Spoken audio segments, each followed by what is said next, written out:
수요 성경 공부를 시작하겠습니다.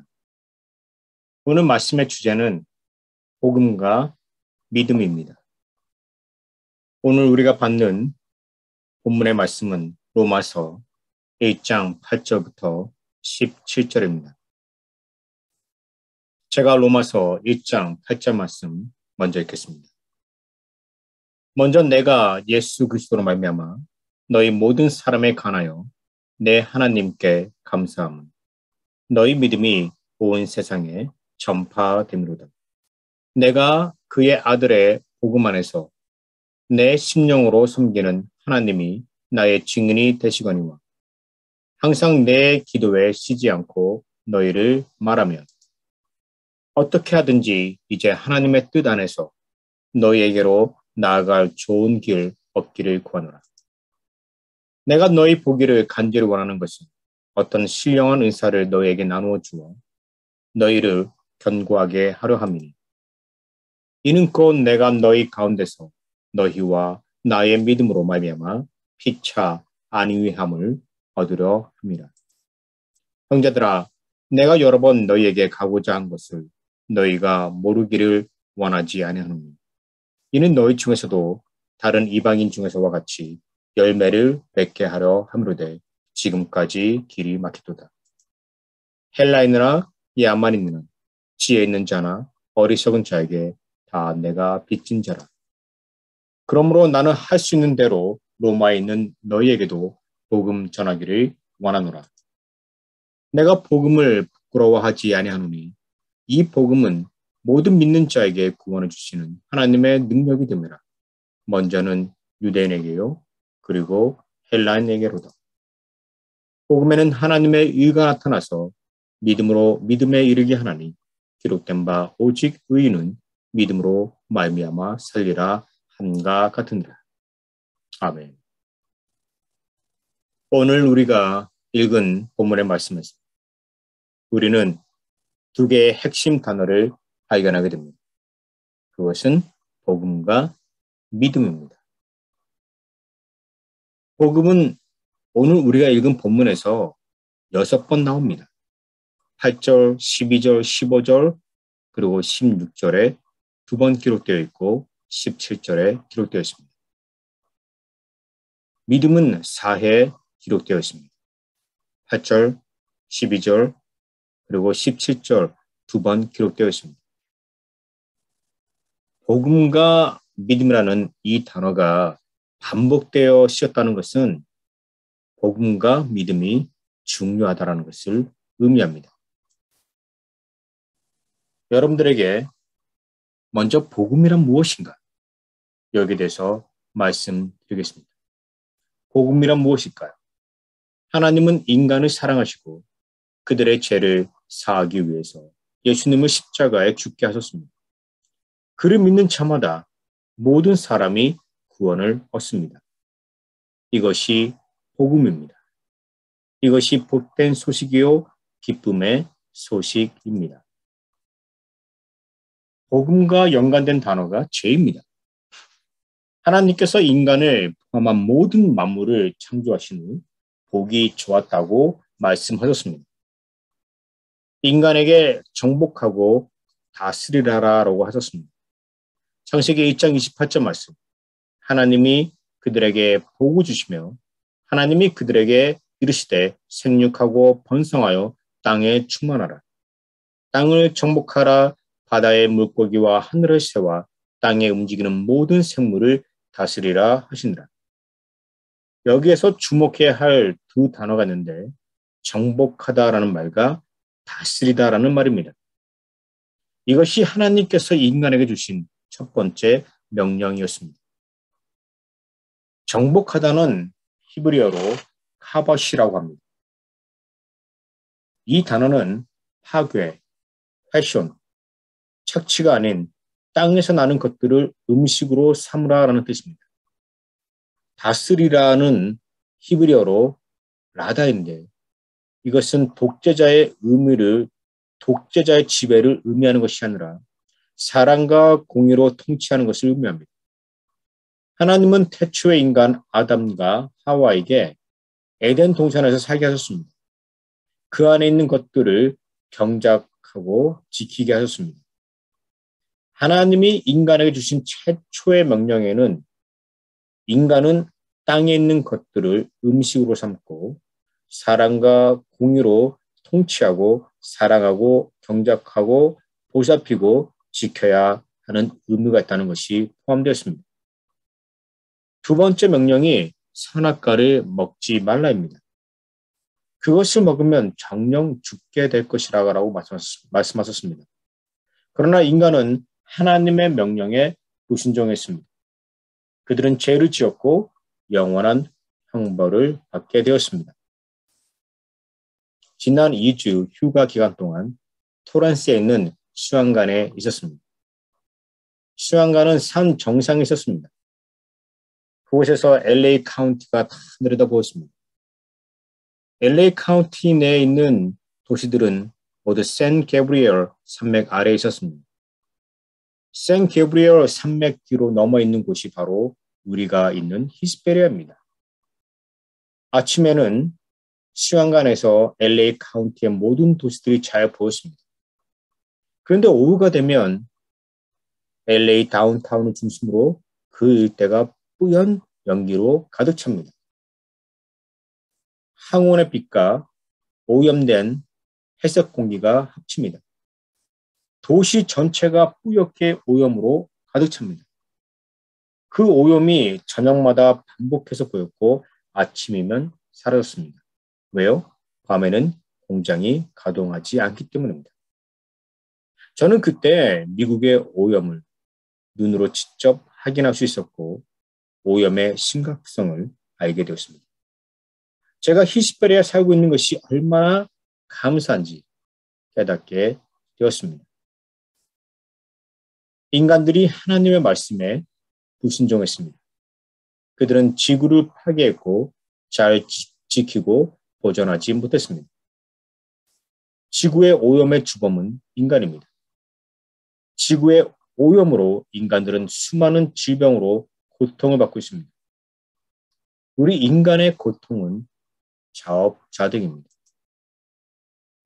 인간과 자연은 하나입니다. 인간은 자연 없이는 존재할 수 없습니다. 여기서 우리는 하나님의 원하시는 구원이 무엇인지 알게 됩니다. 그것은 하나님은 인간과 자연을 동시에 구원하신다는 것입니다. 창세 이후 수백 년이 흐른 후 노아 시대에 사람들이 하나님께 불순종했습니다. 하나님께서 그들에게 화가 나셨습니다. 그리고 그들을 심판하시기로 결정하셨습니다. 그런데 하나님은 인간들뿐만 아니라 모든 피조물까지 함께 심판하셨습니다. 창세기 6장 7절 말씀 보니까 하나님의 심판의 대상은 인간, 가축, 새, 동물들로 포함되어 있습니다. 창세기 6장 13절 말씀 보니까 심판의 대상은 인간과 땅이다라고 그렇게 기록하고 있습니다. 하나님은 노아에게 큰 방주를 120년 동안 만들게 하셨고 그의 가족과 동물 각각 암수 한 상씩 방주에 들어가게 하셨습니다. 그리고 땅을 물로 심판하셨습니다. 모든 것들을 물로 싹 쓸어버리셨습니다. 왜 하나님은 인간만 심판하시지 않고 죄 없는 다른 피조물까지 심판하셨을까요? 왜냐하면 그것들이 이미 훼손되었고 파괴되었기 때문입니다. 원래의 모습을 잃었기 때문입니다. 하나님의 구원은 전 우주적 구원입니다. 인간과 모든 만물이 함께 구원받고 회복되는 것입니다. 훗날 하나님은 인간들과 이 땅을 심판하실 것입니다. 구원받은 자들은 하나님께서 만들어 놓으신 새 하늘과 새 땅에 들어가서 살게 될 것입니다. 계시록은요, 새 하늘과 새 땅에 대해서 여러 차례 말하고 있습니다. 새 하늘과 새 땅에는요, 죄가 없고 오염, 파괴, 훼손이 없습니다. 하나님의 구원은요, 전 우주적입니다. 하나님이 원하시는 것은 나 혼자 잘 살고 구원받는 것이 아니라 다른 사람들도 함께 구원하시는 것입니다. 우리는 자연을 지키고 보존하고 사람들에게 복음을 전해야 하는 사명이 있습니다. 마틴 루터는요, 1517년 10월 31일 종교개혁을 일으켰습니다. 그의 종교개혁의 모토는 로마서 1장 17절 말씀입니다. 오늘 본문의 말씀이죠. 오직 의인은 믿음으로 말미암아 살리라. 중세 카톨릭 교회는요, 크게 부패했습니다. 교황은 세상 권력, 세상의 왕들과 정치적으로 세력 다툼을 했습니다. 그때 왕들은요, 지그식에서 교황으로부터 안수를 받았습니다. 교황으로부터 안수를 받지 않은 왕들은 왕으로 취임할 수 없었습니다. 이 중세시대 때 이 왕들하고 또 교황하고 세력 다툼이 있었습니다. 누가 더 높은가? 왕들은요, 불만이 많았습니다. 왜 자신들이 교황의 밑에 있어야 하는가? 세상의 왕들과 교황은 서로 다투고 있었습니다. 그때 그 시기에 르네상스가 일어났습니다. 문화, 예술, 기술이 발전했습니다. 동시에 사람들은요, 아름다움을 추구하기 시작했습니다. 사람들은요, 그들의 성당을 웅장하고 화려하게 짓기 시작했습니다. 유럽에 있는 대부분의 웅장한 성당들이 이때 세워졌습니다. 시스티나 성당은요, 1482년에 완공되었습니다. 미켈란젤로는 교회 지도자들의 부탁을 받아 성당, 천정에 천지창조를 그렸습니다. 제단 벽화로 최후의 심판을 그렸습니다. 다른 여러 화가들이 교회 지도자들의 부탁을 받고 여러 성당에 그림을 그렸습니다. 그들은 기도와 깊은 영감 속에서 오랜 세월 동안 그 그림들을 그렸고 그것들은 지금 돈으로 매길 수 없는 높은 가치를 가지고 있습니다. 교황이 살고 있는 바티칸 성당은요, 1506년에 완공됐습니다. 바티칸 성당에서 큰 문제가 발생했습니다. 카톨릭은요, 외모적으로 웅장하고 거대한 교회당을 짓는데 너무나 많은 돈을 낭비했습니다. 결국 교회의 재정이 바닥이 났습니다. 부도 일부 직전까지 갔습니다. 카톨릭 교회는요, 재정을 충당하기 위해서 면죄부를 팔기 시작했습니다. 인간들이 돈을 내고 면죄부를 사면 그들의 죄가 용서함 한다는 것이었습니다. 만약에 어떤 사람이 거짓말했다라 그러면 지금의 돈으로 한 1,000불 주고 죄사함 받을 수 있습니다. 어떤 사람이 누군가에게 상해를 입혔다. 그러면 그 사람은 10,000불 내면 그의 죄가 사함받는 것입니다. 근데 어떤 사람이 아주 심각한 죄를 졌습니다.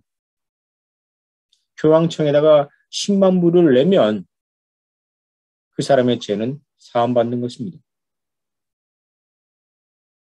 당시 교황과 교황청은요, 카톨릭 교회는요, 부족한 재정을 충당하기 위해서 이 말도 안 되는 면죄부를 팔았습니다. 사람들은 돈을 내고 면죄부를 샀고 그들은 그들의 죄가 용서함 받았다라고 생각했습니다.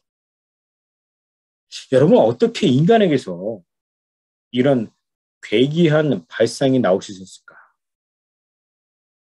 당시 카톨릭이 얼마나 심하게 부패했는지 타락했는지 우리가 알 수 있습니다. 유럽 가보세요. 유럽 여행 가면요, 각 도시에 랜드마크가 있는데 그게 성당이에요. 제가 유럽 여행 갔다 온 사람들 얘기 들어보니까 성당을 얼마나 많이 다녔는지요. 각 도시마다 성당 가는 거예요. 근데 그 성당이 얼마나 웅장하게 화려하게 지었는지. 고개를 들어서 천장을 보는데 천장이 안 보이는 거예요. 너무 높으니까. 사람들이 그런 곳에서 예배 드리면 하나님이 그들의 예배를 더 잘 받으실까요? 하나님께서 그들에게 더 큰 은혜와 축복을 내려주실까요? 여러분, 우리는 유럽에 있는 아주 아름다운 성당들을 바라보면서 깨달아야 돼요. 이 성당들이 당시 카톨릭 교회의 하나의 부패의 부분이었다는 것이죠. 이 성당들의 건축이 그리고 카톨릭 교회의 그 재정이 바닥이 났는데 이것 때문에 마틴 루터가 종교 개혁을 일으킨 거예요. 그러니까 좀 아는 사람들은요, 좀 지혜가 있는 사람은, 깨달음이 있는 사람은 유럽에 있는 그런 거대한 웅장한 아름다운 그 성당을 바라보면서 좋아할 것이 아니라 거기에 나타난 인간의 죄를 보는 것이죠. 거기에 나타난 인간의 타락을 보는 것이죠. 야, 인간이 이렇게 타락할 수도 있구나. 외형적으로 아름답다고 해서 하나님이 그들의 예배를 받으시는 게 아니에요. 우리 하나님은 우리 인간의 마음, 그 중심을 보십니다. 로마는요, 인류 역사에서 전반적으로 중요한 의미를 가지고 있습니다. 왜냐하면 고대 시대 로마에서 철학이 시작되었기 때문입니다. 중세 시대는요, 르네상스가 이탈리아에 있는 아주 작은 마을에서 시작되었습니다. 이탈리아는 옛날 과거의 로마였죠. 그죠? 그러니까 한마디로 말하면 고대 철학은요, 로마에서 발달되었고, 르네상스는요, 또 로마 이탈리아에서 시작된 거예요. 그러니까 로마 이탈리아가 인류 문명을 이끌어갔는데 거기에 긍정적인 측면과 부정적인 측면이 함께 공존합니다.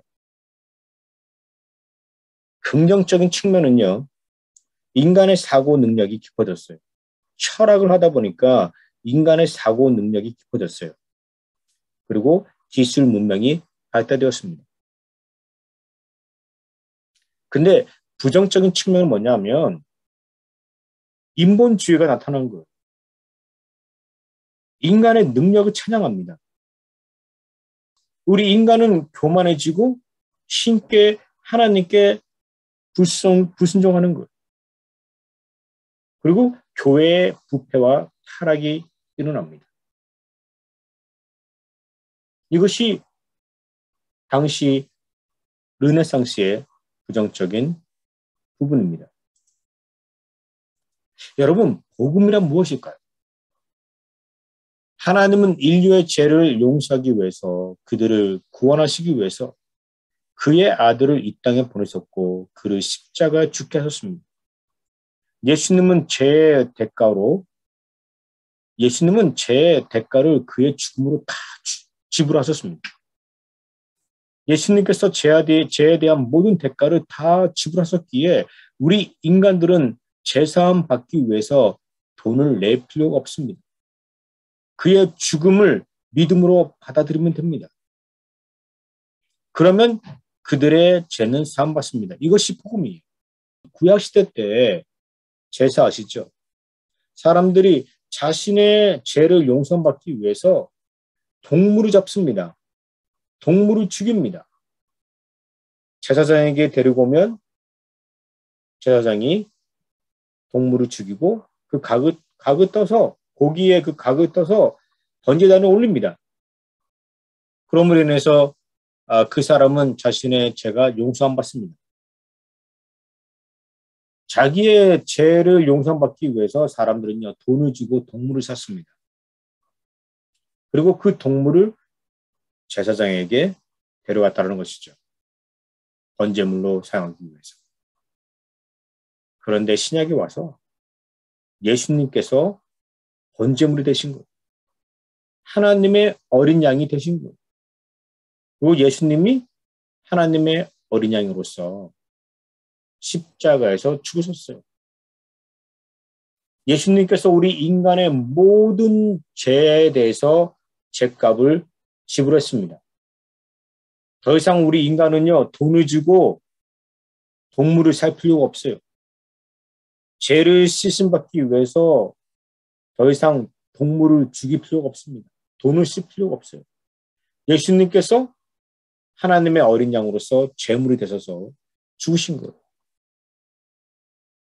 그러니까 우리가 제사함 받기 위해서 돈을 낼 필요가 없는 거예요. 면죄부는요, 우리 인간이 얼마나 타락했는지 부패했는지 그 한 부분을 보여주고 있다는 것이죠. 예수님의 죽음, 그 십자가, 그 보혈만 믿기만 하면 돼요. 제사함 받는 거예요. 이것이 복음입니다. 바울은 이것이 깨달았습니다. 그래서 그는 로마서 1장 17절에 오직 의인은 믿음으로 말미암아 살리라라고 기록했습니다. 1500년 후 마틴 루터는요, 그의 종교개혁의 모토로 이 구절을 삼았습니다. 사도 바울은 로마에 있는 복음을 받아들인 사람들에게 로마서 편지를 보냈습니다. 또 이 로마서 편지는 믿지 않는 사람들을 위한 것이기도 했습니다. 사도 바울은 로마서 1장 8절에서 하나님께 감사하고 있습니다.